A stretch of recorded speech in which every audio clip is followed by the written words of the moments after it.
कई लोग बोलते हैं प्रॉब्लम घुटने कैसे टेकती है। अरे जब तेरी रिपोर्ट नॉर्मल हो जाती है, जब पथरी गायब हो जाती है, जब कर्जा गायब हो जाता है, वो घुटने ही तो टेक कर भागता है। बोल हालेलुया, हालेलुया। जब आपके लड़ाई झगड़ा खत्म हो जाता है, जब आपके बच्चे जो कामयाबी नहीं मिल रही थी अचानक से खुशियां घर में आती हैं, तो शैतान ही तो घुटने टेकता है। बोल हालेलुया, हालेलुया। इसलिए एक जोरदार ताली बजाएं अपनी ब्लेसिंग के लिए, अपने चुने जाने के लिए, अपनी बुलाहट के लिए। और मैं फिर बोल रहा हूं, ये जो कलाम से आज जो शिक्षा परमेश्वर ने आपके लिए भेजी है, सब जानते हैं इसके बारे में, लेकिन आज परमेश्वर ने आपके लिए इसको भेजा है। इस शिक्षा को, इस बात को परमेश्वर ने भेजा है। 10 से 15 मिनट की बात है, आप जरा ध्यान से सुने और ग्रहण करें। इसके बाद आपको पता चलेगा आई एम डिफरेंट, मैं अलग हूं, मैं बहुत अलग हूं। बोलो आमीन। जिनके पास संतान नहीं है, जिनके पास बच्चे नहीं है, उनके लिए मैं भविष्यवाणी कर रहा हूं, वचन को सुनते ही सबसे पहले तू कूदने लगेगी। जिनके पास मकान नहीं है, जिनके रिश्ते खराब हो गए हैं, सबसे पहले जो बेरोजगार हैं, सबसे पहले वो कूद कर नाचने लगेंगे। आइए हम वचन में चलें और निकालें प्रभु की महिमा करें। पुराना नियम गिनती की किताब और 17वां अध्याय, गिनती की किताब 17वां अध्याय पढ़ेंगे। 1, 2, 3 और 1 से 5 तक हम पढ़ेंगे। और मैं चाहता हूं कि सब लोग ध्यान से सुनते जाएं, पढ़ते जाएं, क्योंकि वचन में क्या लिखा, प्रकाशित वाक्य 1 के 3 में क्या लिखा, सब कहें प्रकाशित वाक्य 1 का 3 क्या लिखा कि धन्य है वे जो खुदा के कलाम की भविष्यवाणी की इस पुस्तक में लिखी हुई बातों को मानते हैं, इसमें लिखी बातों को पढ़ते हैं और इन बातों को सुनते हैं, वे धन्य है। बोला आमीन। आज जो वचन को सुनेंगे, जो पढ़ेंगे और इसमें जो बात लिखी गई है उस शिक्षा को ग्रहण कर मान लेंगे, वो धन्य है। यस, 17वां अध्याय 1, 2, 3, 4 और 5 को हम पढ़ेंगे।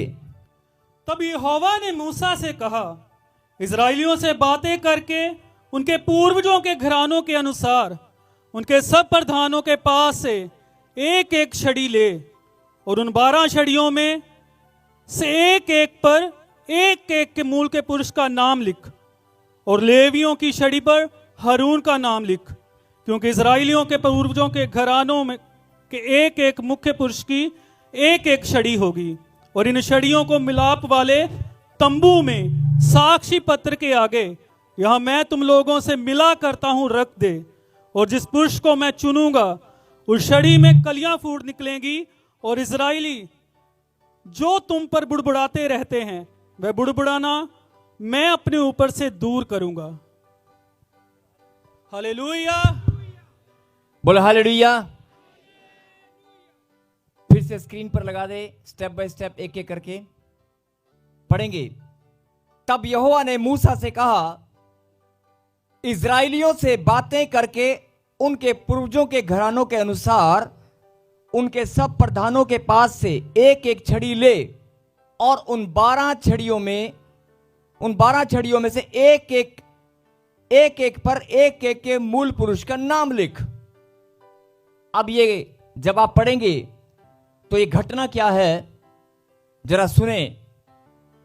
सब लोग कहें हालेलुया। इजरायली लोग आपस में कुड़कुड़ाते और बुड़बुड़ाते थे कि हमारे ऊपर ये याजक जो बना दिया है, जैसे कोई टीचर, तो क्लास में बच्चे बोलते हैं ना कि जब देखो यही आता है हमें पढ़ाने, जब देखो हमें इसी की बात माननी पड़ती है, जब देखो हमारे साथ ऐसा ही होता है। तो हारून को याजक का पद मिला। मूसा पहले प्रभु ने ठहराया था उनके जीवन में, लेकिन मूसा एक लीडर था और अगुवा था। और आप जानते हैं कि मिस्र में से कनान का जो रास्ता है, मिस्र से कनान का रास्ता, जंगल के रास्ते वो लेकर चला, समुद्र के रास्ते। आपने सारी कहानी को, सत्य घटना को आपने पढ़ा है कि परमेश्वर ने कैसे कैसे आश्चर्यक्रम किए। लेकिन जब हारून को और मूसा को उनका लीडर ठहराया था, तो वो क्या करते थे, वो कुड़कुड़ाते और बड़बड़ाते थे कि जब देखो हमें इन्हीं की बात माननी पड़ती है, जब देखो यही साढ़े दे बॉस बने फिरते ने। जैसे आज भी यार आ पास्टर साढ़े दे बनाता, साढ़ा तो पास्टर ही कोई और है, यहां बैठे हो सकते हैं बीच में कोई लोग, हमारे तो प्रॉफिट ही कोई और है, पता नहीं कित्थों आ गया। हो सकता है ऐसे बहुत सारे लोग बोलते हो, या हो सकता है मतलब कि उनको उनकी आत्मा स्वीकार नहीं करती है अपने मेंटर, अपने टीचर को या अपने शिक्षक को या अपने पास्टर को, उनकी आत्मा स्वीकार नहीं करती है। ऊपर से हंसते हैं लेकिन अंदर से कि नहीं नहीं हमारा तो पास्टर ही कोई और है। आपके मान लो एक चर्च में अगर कोई पास्टर है और वो कहीं टूर पर चला जाए 2-3 हफ्ते के लिए, कोई और पास्टर आपको या कोई टीचर आपको कोई और क्लास में आकर आपको पढ़ाए, तो बच्चे कहेंगे नहीं हमारा टीचर तो कोई और था, ये वाली मैडम जो आई है ना, नहीं ये अच्छी नहीं है, वो एक्सेप्ट नहीं करते हैं। ऐसा स्वभाव में सबके शामिल होता है, हम इंसान हैं, सबके स्वभाव में शामिल होता है, तो हम एक्सेप्ट नहीं कर पाते हैं, उसको जल्दी से ग्रहण नहीं कर पाते हैं कि नहीं ये मेरा टीचर नहीं हो सकता, ये मेरा पास्टर नहीं हो सकता। लेकिन एक बात थोड़ा समझना, ठहराने वाला परमेश्वर है, आमीन। आपको आगे लाने वाला, टीचर की कमांड पकड़ाने वाला या माइक पकड़ाने वाला या प्रचार के लिए आपको खड़ा करने वाला परमेश्वर है। कहें आमीन। आमीन। बहुत सारे लोग ऑनलाइन भी हो सकता है कि नहीं ये नहीं, ये चर्च नहीं, वो चर्च नहीं, ये चर्च, वो वाले पास्टर, वो जिसका प्रचार आपको सुनना है आप सुन सकते हैं, जिसकी शिक्षा आपको अच्छी लगे आप ग्रहण करें, कोई बंदिश नहीं है। आप ऑनलाइन बहुत सारे प्रभु के दास हैं, जिसकी भी आप सुनना चाहें सुन सकते हैं, लेकिन एक ना एक दिन आपको पहचानना होगा, आपको यह जानना होगा कि परमेश्वर ने तेरे लिए ठहराया कौन है, या तुझे किस चर्च के साथ, किस स्थान से या किस प्रभु के दास के साथ प्रभु ने तुझे जोड़ा है, यह आपको जानना होगा। चलिए, यह तो एक वैसे मैं बात बता रहा हूं, लेकिन हम चलते हैं फिर से 17वां अध्याय। मैं फिर से विनती करता हूं आप लोगों से कि आप 10 से 12 मिनट जरा ध्यान से सुने। 17वां अध्याय, उसकी पहली, दूसरी, तीसरी आयत में जो लिखा है, उसको समझने से पहले इस बात को जानना जरूरी है कि वे लोग कुड़कुड़ाते और बड़बड़ाते थे और हारून को अपना याजक स्वीकार नहीं करते थे। और कुड़कुड़ाना बड़बड़ाना भी इतना गंदा हो सकता है कि वो लोग ऐसे बोलते थे कि ये हमारे ऊपर बिना मतलब के थोप दिया गया है, ठहरा दिया गया है, हम इसकी बात क्यों माने, हम इसकी आज्ञा क्यों माने, हम इसका कहना क्यों माने। ऐसे बहुत सारे लोग चर्चा करते थे और परमेश्वर ने उनकी कुड़कुड़ाहट और बड़बड़ाहट जानने के बाद मूसा से कहा, लिखा है, तब यहोवा ने मूसा से कहा, इस्राएलियों से बातें करके उनके पूर्वजों के घरानों के अनुसार, मतलब जो जिस घराने का है, उनके सब प्रधानों के पास से एक एक छड़ी ले।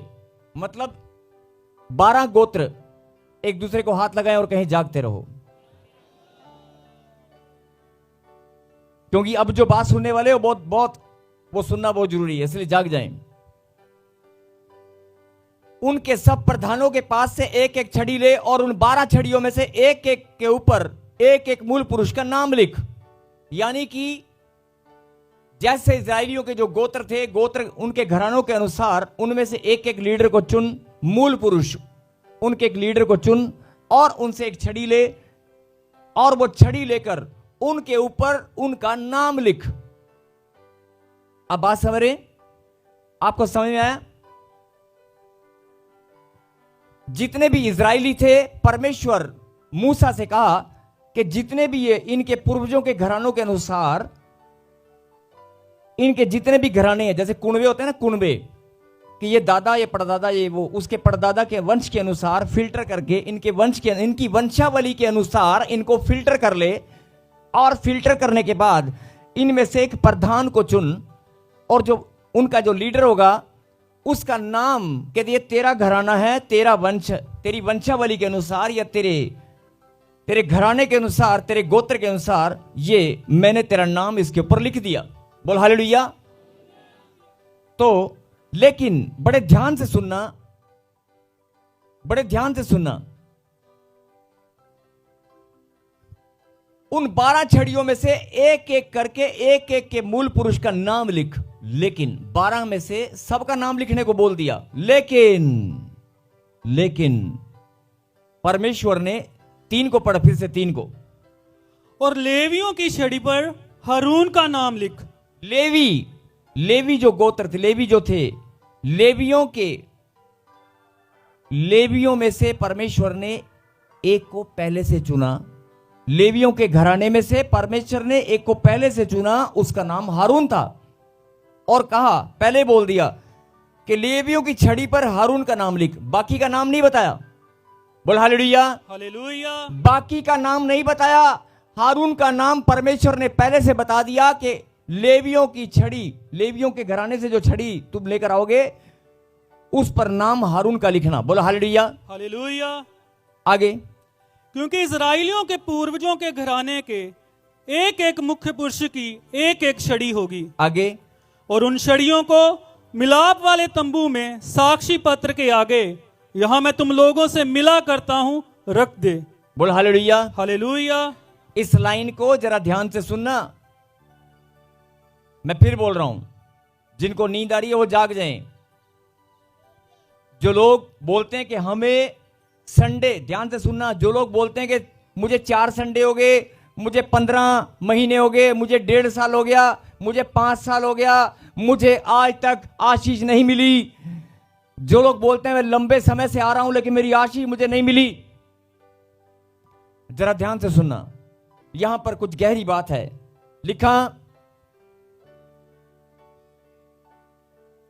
और उन छड़ियों को मिलाप वाले तंबू में साक्षी पात्र के आगे, मिलाप वाले तंबू की बात हो रही है। जहां बैठे हो ये क्या है? मिलाप वाला तंबू। आप किससे मिलने आए हैं? आप किससे मिलने आए हैं? यहां पर क्या लिखा, मैं पढ़ रहा हूं, उन छड़ियों को मिलाप वाले तंबू में साक्षी पात्र के आगे,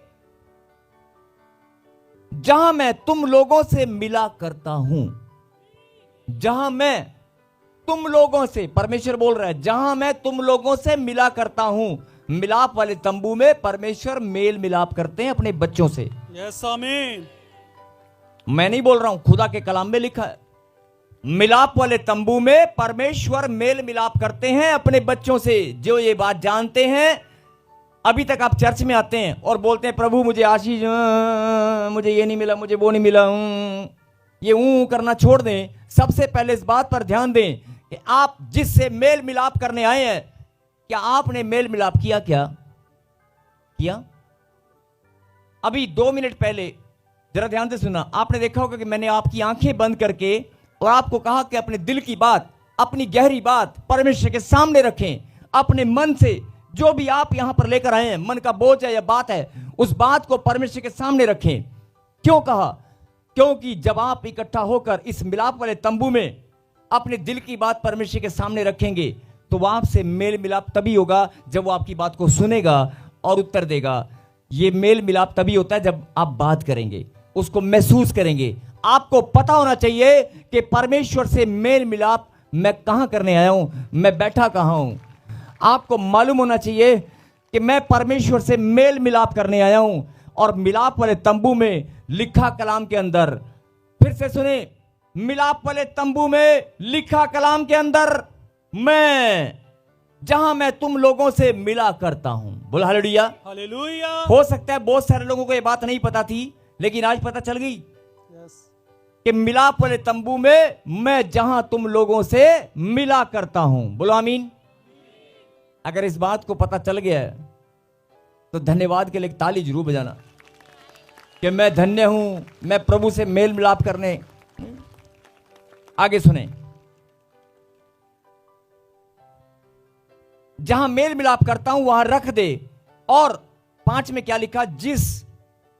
जिस पुरुष को मैं चुनूंगा, बोला हालेलुया, हालेलुया। जिस पुरुष को मैं चुनूंगा उसकी छड़ी में कलियां फूट निकलेंगी, उसकी छड़ी में से कलियां फूट निकलेगी, कोंपले फूट निकलेंगी। और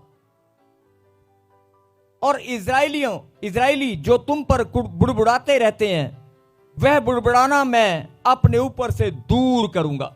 हालेलुया।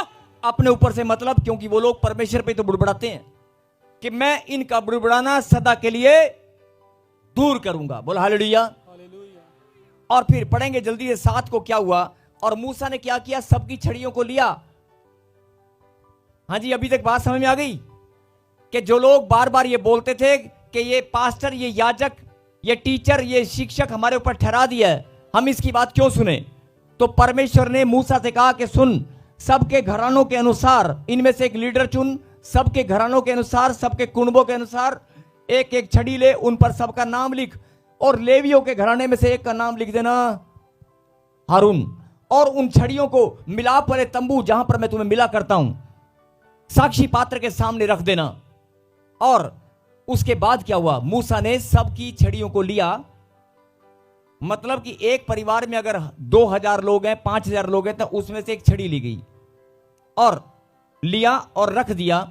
फिर से जरा, अभी कुछ होने वाला है, हाथ हिलाएं और कहें हाँ। उन छड़ियों को रख दिया और उसके बाद क्या हुआ, पढ़ेंगे 17 का 7 पढ़ेंगे। यस। उन छड़ियों को मूसा ने साक्षी पत्र के तंबू में यहोवा के सामने रख दिया। आगे। दूसरे दिन मूसा साक्षी पत्र के तंबू में गया तो क्या देखा कि हारून की छड़ी जो लेवी के घराने के लिए थी, उसमें से कलियां फूट निकली, अर्थात उसमें कलियां लगी और फूल भी लगे और पके बादाम भी लगे हैं। बोल हालेलुया। जिसको परमेश्वर ने चुना था, सबके सामने, वैसे कहना नहीं चाहिए लेकिन सबके सामने थप्पड़ जैसा था वो, सबके सामने एक थप्पड़ जड़ा लोगों के मुंह पर, या जो लोग कुड़कुड़ाते बड़बड़ाते थे उनको एक उत्तर मिल गया। थप्पड़ मारना मैं वैसे नहीं बोल रहा हूं, लेकिन उनको एक संकेत दिया परमेश्वर ने, चिन्ह दिया, ऐसा चिन्ह जो आज तक दोबारा कभी किसी ने नहीं देखा। ऐसा आश्चर्यक्रम कि वो उस छड़ी में कलियां निकली और कलियां निकलने के बाद फूल निकले, फूल फलने लगे और फिर फल लगे, और फल भी फलने के बाद निकलकर बादाम के रूप में बाहर आए। हालेलुया। मतलब उस छड़ी पर बादाम, क्या बात है, बादाम उगाए, बादाम के फूल भी उगाए, बादाम के पत्ते, फूल, सब कुछ बादाम, असली के बादाम निकल आए एक ही छड़ी पर। और परमेश्वर ने दिखा दिया, ये मेरा चुना हुआ है, मैंने इसको चुना है। और फिर ऐसे ही विद्रोह करने वाले, जो लोग विद्रोह करते हैं और जो लोग एक्सेप्ट नहीं करते, सचमुच में आपको अभी फिर मैं बोल रहा हूं कि बहुत सारे लोग याजक के ऊपर ही कुड़कुड़ाते हैं, आज भी कुड़कुड़ाते हैं कि मेरा याजक नहीं है, ये हमारी चर्च नहीं है, ये तो मैं धक्के से यहां पर आ गई हूं, ये मेरा स्थान नहीं है। लिखा मिलाप वाले तंबू के अंदर, जहां पर मैं मिला करता हूं। फिर सुने, और मैं रिपीट कर रहा हूं, जरा ध्यान से सुनना। जहां से भी आप आए हो, जिस स्थान से भी आप आए हो, जिस गांव से, शहर से, जिस राज्य से, चर्च वहां भी बहुत हैं, प्रभु के दास भी वहां पर बहुत हैं, लेकिन आपको परमेश्वर ने एक स्थान पर अपनी महिमा करने के लिए चुना है। आप लाखों की भीड़ में से चुने गए हैं कि जब तू जालंधर चर्च में, प्रॉफेट विजेंद्र सिंह मिनिस्ट्री में, या मेरी किसी ब्रांच में जब तू आएगी, तो मैं वहां पर तुझसे मेल मिलाप करूंगा। तुझे मैंने मेल मिलाप करने के लिए चुना है, आमीन। तुझे लाखों की भीड़ में से। और अगर मैंने चुना है, अभी मैंने क्वेश्चन किया था सबसे पहले, क्या आपको किसी ने दबाव देकर बुलाया? क्या आपको पैसे देकर बुलाया? क्या आपको कोई लालच देकर बुलाया? क्या आप किसी के बहकावे में आए हैं? अरे बुलाने वाला कौन है? लाने वाला कौन है? चुनने वाला कौन है? अगर परमेश्वर ने चुना है तो परमेश्वर चिन्ह दिखाना जानते हैं। आमीन। अगर मैंने चुना है और तू मेरे मेल मिलाप वाले तंबू में बैठा है, तो अगर सूखी छड़ी पर मैं बादाम का पौधा उगा सकता हूं, सूखी छड़ी पर, तो तेरे बांझपन को भी मैं हरियाली में बदल सकता हूं। आमीन। तेरे बांझपन को भी हरियाली में बदल सकता हूं। आमीन। सबको जय मसीह की। मैं जतिन बब्बर और आप देख रहे हैं मसीह परिवार चैनल। जैसे कि आप सब जानते हैं कि मैं इस चैनल पे प्रभु के अलग अलग दासों की वीडियोस डालता हूं, तो अगर आपको हमारा चैनल अच्छा लगता है तो आप इस चैनल को ज़्यादा से ज़्यादा सब्सक्राइब जरूर करें, ताकि आप प्रभु के वचन को सुन सके। वीडियोस को ज़्यादा से ज़्यादा शेयर करें, ताकि जिन लोगों तक वचन नहीं पहुंचा उन तक भी वचन पहुंच सके। सबको जय मसीह की। एक बार मैं आपसे दोबारा कहूँगा कि इस चैनल को सब्सक्राइब जरूर करें और वीडियोस को ज़्यादा से ज़्यादा शेयर करें। जय मसीह की।